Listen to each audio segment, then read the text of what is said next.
You are listening to the Life, Hope, and Leadership podcast with Nick Shabrinsky, a transparent, honest, and encouraging podcast to equip you through real-life experiences.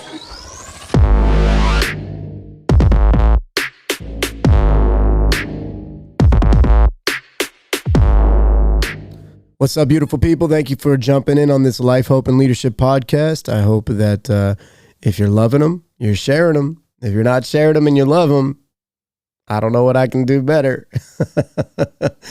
Yo, man, get these things out there. Find a few people that you think would benefit from listening to these podcasts. And not just mine. If there's content, man, that you're pulling in and it's helping you be better, share it with the masses, y'all. It's so good to have resources to pull from, people to learn from. I have podcasts that I listen to. I'll reference them throughout different episodes, books I'm reading, videos I'm watching. Like, let's just help each other be better. And thank you so much for being a part of this community. I love when you guys are leaving comments on the Spotify app or messaging me on my Instagram or social media pages. And just been encouraged, man. I've heard a few people come up to me recently and tell me some life-giving stuff about how this podcast has been helping them.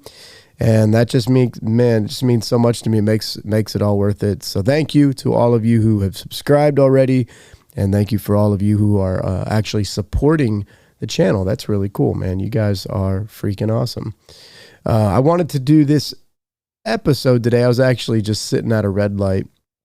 I think it was yesterday. I put it up on Instagram as a photo, just kind of valuing the red light. And I'm really like, I hate red lights. I hate, I would rather like go side roads and hit stop signs or no stop signs, but go out of my way than to sit at red lights.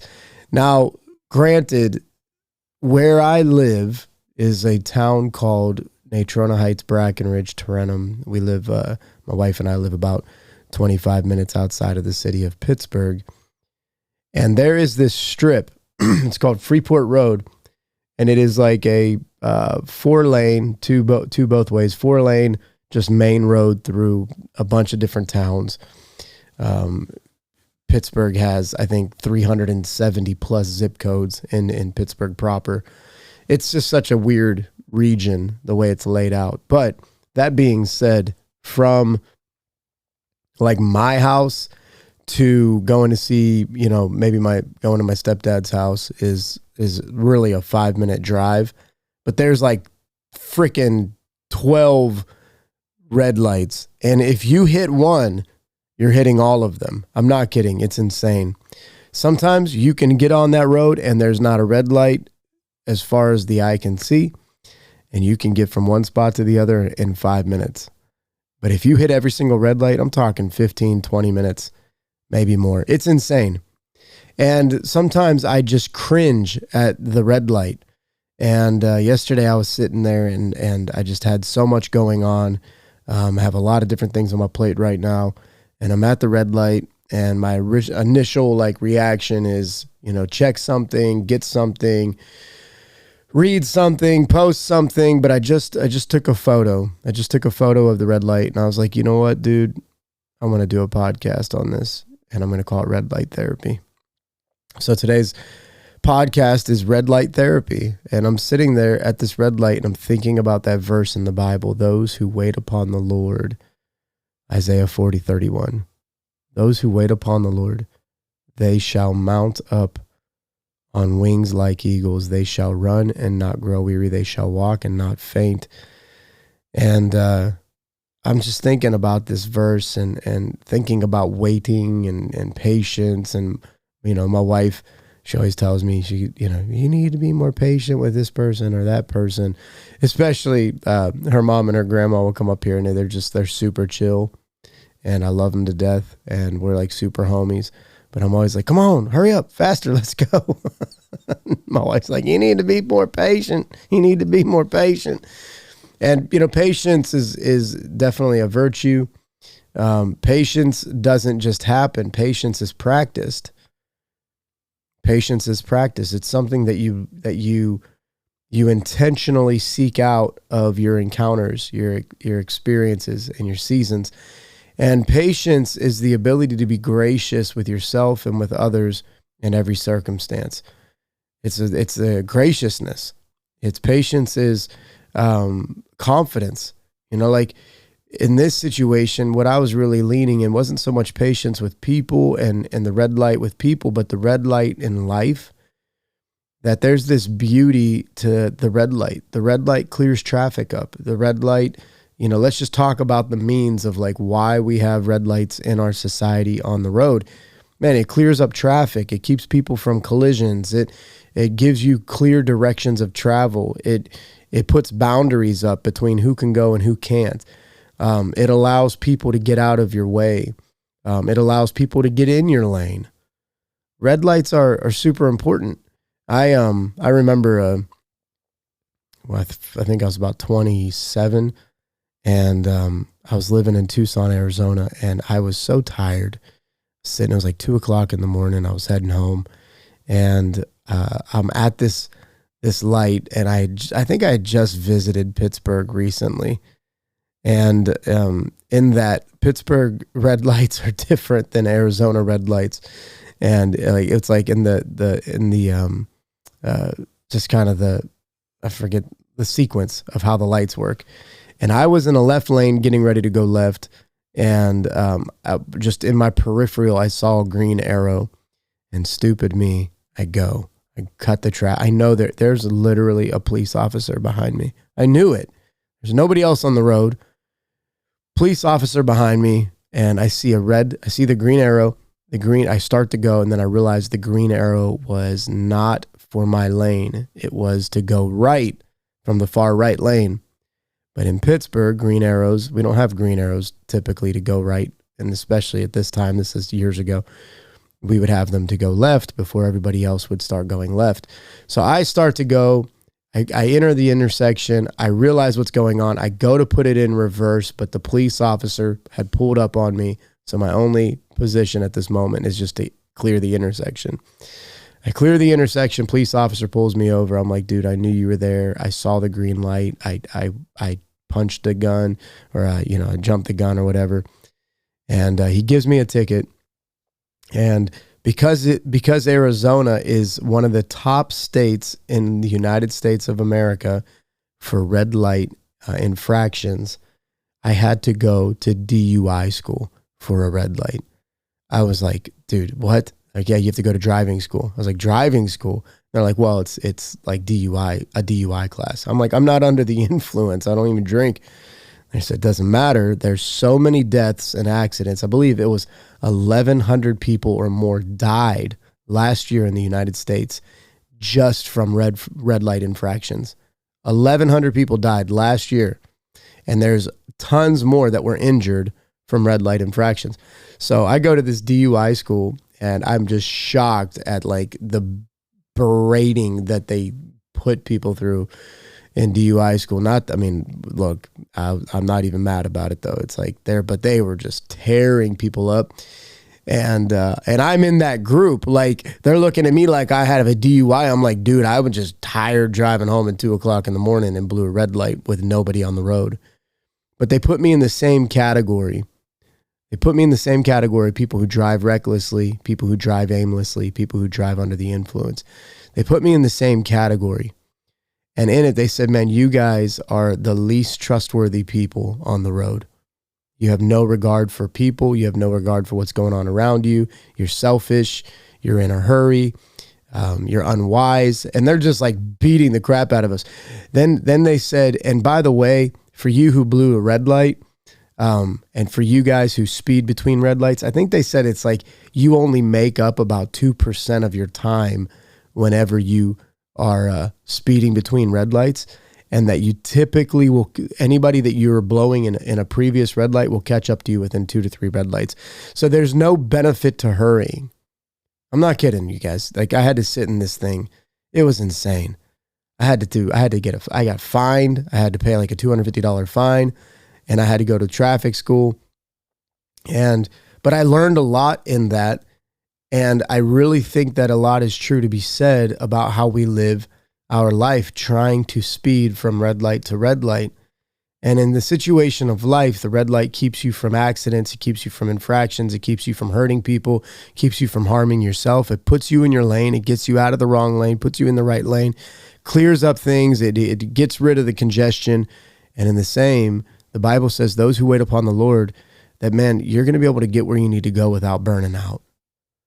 And so there's something to be said about red light therapy, meaning this: you're in a hurry to get where you want to go, but God is in a hurry to get you to stop. And there's a reason God red lights things in our lives. And I didn't like this when I was younger. God would say something and I immediately wanted to see him manifest whatever it was he was speaking over me. And we get in a hurry to see God perform. We get in a hurry to see God move. I can't tell you how many times as a pastor I've been like, yo, man, what happened to you? Where are you at in your walk with God? And people will just quit coming to church, or they'll quit going, to a recovery or a men's breakfast or a women's life group, or, just whatever is good for your soul. And they'll say, well, I tried it. It didn't work. And I'm like, well, what do you mean you tried it? It didn't work. That's like saying, hey, why'd you quit going to the gym? Well, I tried it. It didn't work. Well, you don't quit going. You keep going. You keep trying. You keep working out. You have to realize that sometimes there will be seasons before you see the reasons. I look back in a photo of my mom and my stepdad's house when they first bought it. There was this little tree in the front yard, and now that tree, it blooms every year. It creates shade for the whole front porch, and hundreds of birds come and eat cherries off the tree, and we climb it. My nieces and nephews climb it. We eat cherries off of it. And it took years for it to become fruitful. It took years for it to become a shade. It took years for it to even be climbable. But now it is, and it does. And that's because of that red light therapy. What is the red light therapy? Red light therapy is us taking time to stop and to realize that when we're stopping with God, and I'm not talking about Sabbath rest, I'm talking about seasons of preparation. I'm talking about picking up the crap that you spilled on the floor. At the red light, you're able to put yourself back together. You're able to kind of catch your composure. You're able to breathe and rest. There's risks to being in a hurry. And that's really what the red light therapy is it's breaking hurry. I'm not just talking about Sabbath rest. I'm talking about mindset, about achieving every day. I'm talking about mindset, about resting every day, about intentionality. Health risks. There's actual, your body's release stress hormones called cortisol whenever you're in a hurry, just by being stressed, by being rushing. What was that old song? Everybody's got to eat and run. You'd rather take it slow, but the way your life is going, you got to grab your food and go. When all that running round catches up with you at last, are you singing it? Get yourself an Alka-Seltzer and you feel better fast.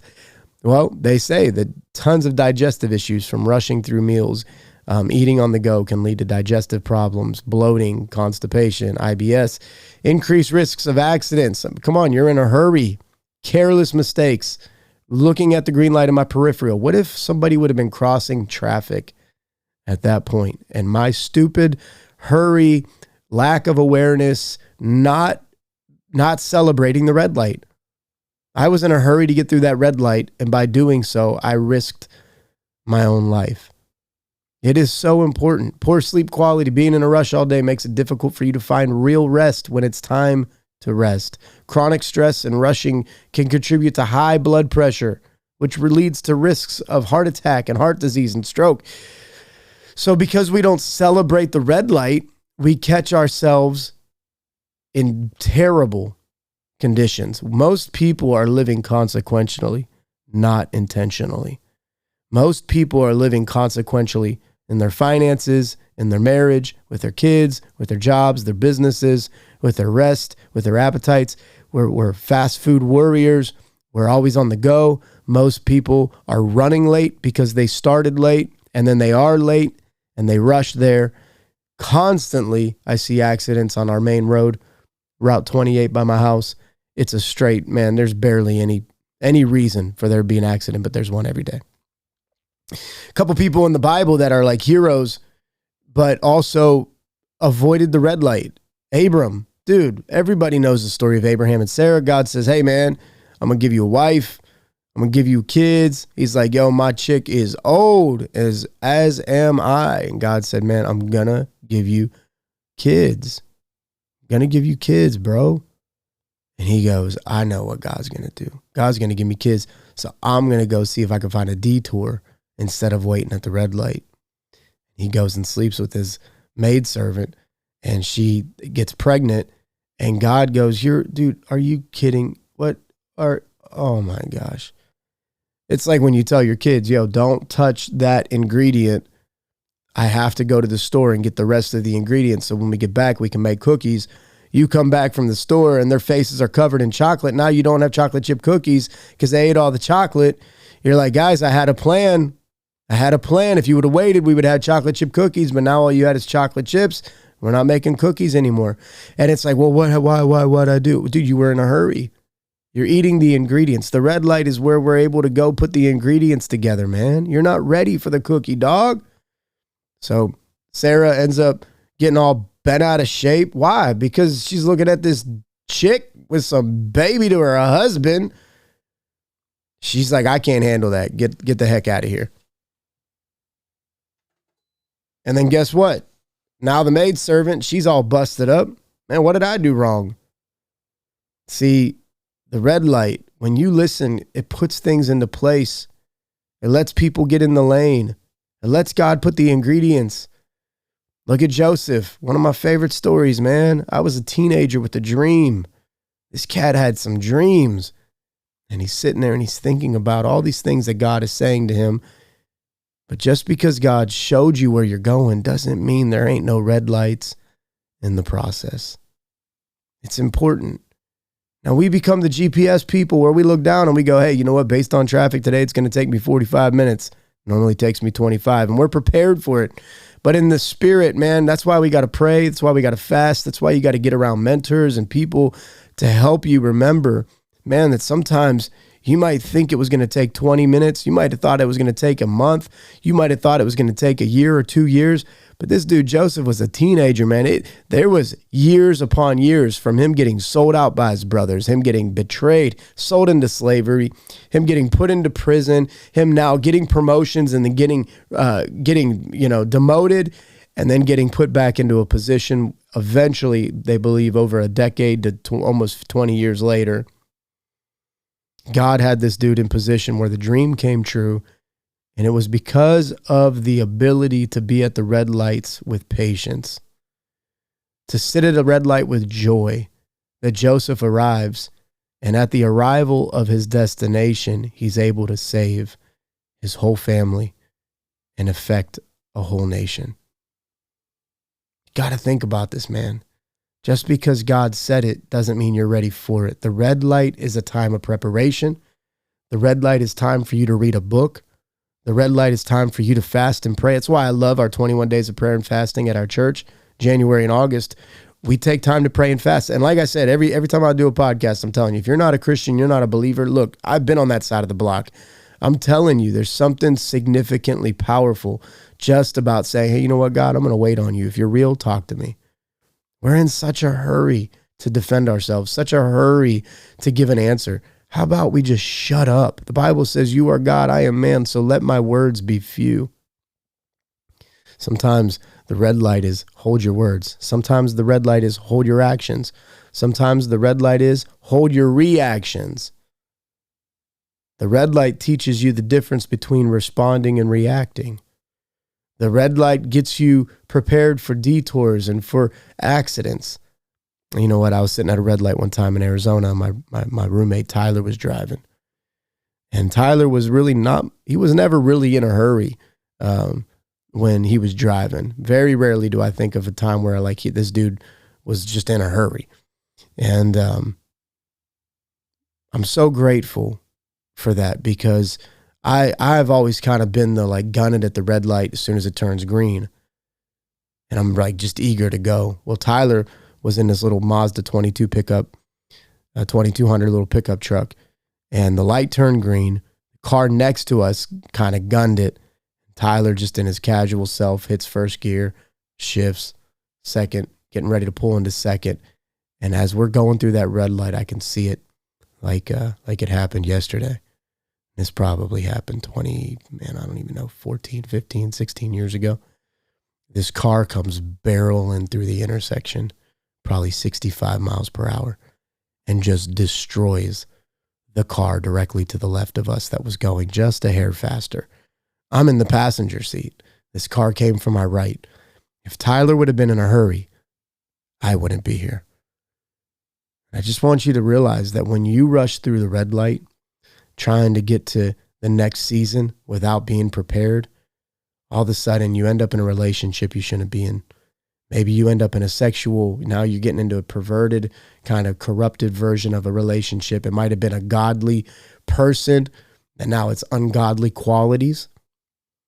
Maybe the Bible says you got to be careful. Don't be like a person who starts to build but didn't consider the cost. So the red light helps you kind of get all the blueprints together. Can I afford to do this? Is this a decision we should make?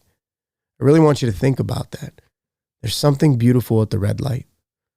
And at that red light yesterday, I shared on Instagram, I'm just looking around a spot that I normally fly through. I'm just appreciating all the beautiful people that are making their way into my lane. I'm appreciating some of the people that were getting the heck out of my lane because they drive too slow. And I'm not trying to give you traffic advice. I'm trying to give you life advice. Something special happens at the red light. And when you're eager to blow through it, you hurt people. There's people who are depending on you to get where you got to go. And they're depending on you getting there with all of the intrinsic values and needs that you need from mentorship and qualities and life experience. And when you rush out of those holding patterns because you don't like someone saying you're not ready, you don't like the fact that although people say you're unprepared, you think you are. Maybe sometimes it's that relationship just wasn't as right as you thought.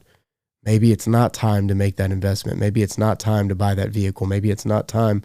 Do you have financial wisdom? Did you get financial training? There's these things that you should be going, man, you know what? Let me enjoy the red light, because those who wait upon the Lord, waiting is not just sitting and being idle. Waiting is anticipation, patience and graciousness, knowing that if God put a destination in my heart, Philippians 1:6 says, I'm confident that he's going to get me there.